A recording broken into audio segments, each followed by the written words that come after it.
মে দিবস উপলক্ষে জাতীয় শ্রমিক জোট বাংলাদেশের অন্তর্ভুক্ত সকল ট্রেড ইউনিয়ন সংগঠন এবং শ্রমিক কর্মচারী ভাই বোনেরা সেই সমাবেশের সভাপতি আমাদের বাচ্চা ভাই, সাধারণ সম্পাদক নাইমুল হাসান জুয়েল সাহেব, আর আমাদের পাঠকের তরফ থেকে কেন্দ্রীয় আমাদের সাধারণ সম্পাদক জাতীয় নেতা শিরিন আক্তার সহ নেতৃবৃন্দ, উপস্থিত ভাই বোনেরা, আমার রাষ্ট্রের পক্ষ থেকে আপনারা আমার শুভেচ্ছা ও সালাম গ্রহণ করুন।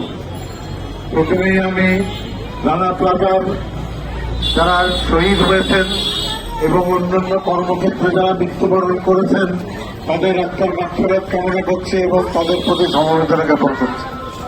এখনো সেই আহত নিহত শ্রমিকদের ক্ষতিপূরণ যারা পাননি তাদের প্রতি আমি সমবেদনা জ্ঞাপন করছি এবং কর্তৃপক্ষকে আহ্বান জানাচ্ছি আর দেরি না করে তাদের ক্ষতিপূরণ দেওয়া হয়। একই সঙ্গে সঙ্গে মহান মে দিবসে আমি আপনাদের দু একটি কথা বলছি যা মনে করি যে শ্রমিকদের জন্য হয়তো জরুরি। আমাদের চাষক মনে করে প্রথমেই পোশাক শিল্পের জন্য 12,500 টাকার যে মজুরি ঘোষণা করা হয়েছে তা যথেষ্ট নয়, তা গ্রহণযোগ্য নয়।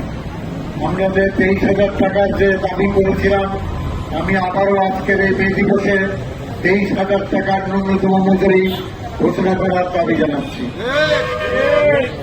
প্রিয় ভাই ও বোনেরা আমার, আজকে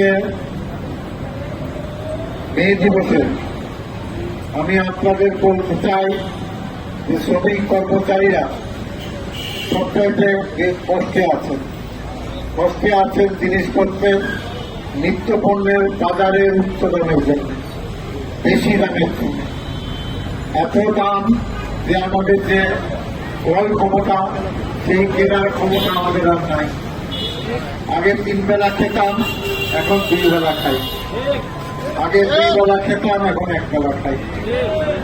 আগে সপ্তাহে 3 বেলা মাছ খেতাম, এখন সপ্তাহে মাছ খেতে পারি।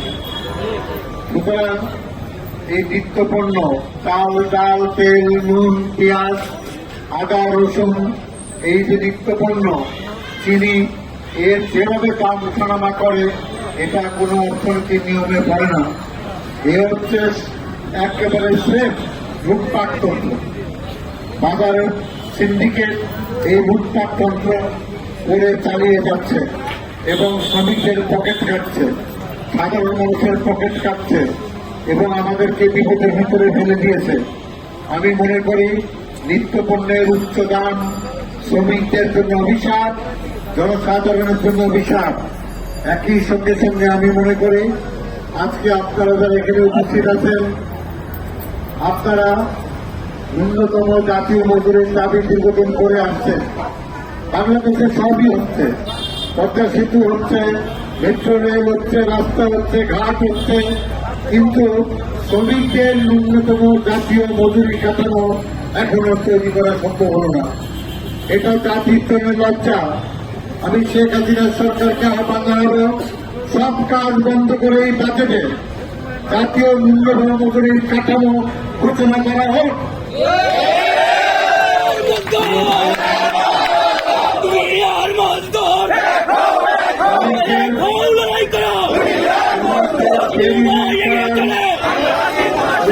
আছে কাগজে কলমে আছে, বাস্তবে বিভিন্ন রকম বাজার তৈরি করা হচ্ছে যাতে ভালোভাবে ট্রেডিং না করতে পারে।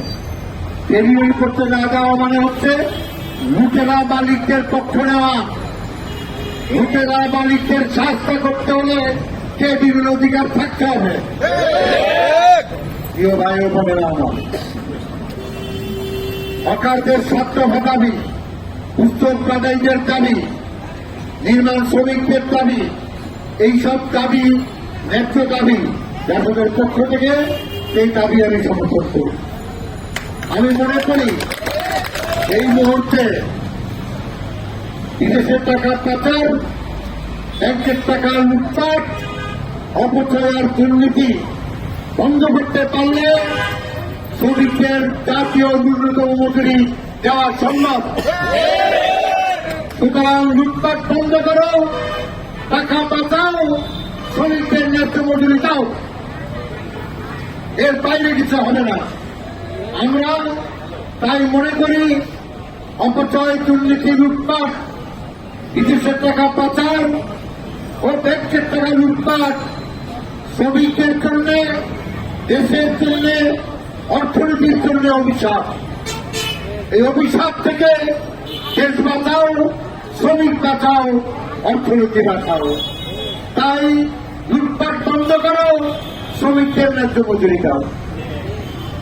এই লক্ষ্যে আগামী দিনে এই কঠিন আন্দোলনটা করতে হবে। আর আমরা বারবার বলছি, নিত্যপণ্যের বাজার ঠিক থাকলেও অনেক কারখানায় শ্রমিকদের ন্যায্য রেশন ব্যবস্থা চালু করো। সশস্ত্র বাহিনী, পুলিশকে যদি রেশন দিতে পারো, বাংলাদেশের উন্নয়নের সোনার ছেলে মেয়েদেরকে রেশন দিতে হবে। এটা সম্ভব, এটা সম্ভব। সুতরাং শ্রমিক এলাকায়, কারখানা এলাকায় সশস্ত্র বাহিনীর মতো, পুলিশের মতো রেশন ব্যবস্থা চালু করো। শ্রমিক বাঁচাও, মানুষ বাঁচাও, তবেই কেবল উন্নত সমৃদ্ধশালী দেশের সুফল ঘরে ঘরে যাবে। আমি আর কথা না বাড়িয়ে আবারও বলবো, লুটপাট তন্ত্র থেকে দেশ রক্ষা করো, শ্রমিকদের ন্যায্য মজুরি দাও। জয় বাংলা।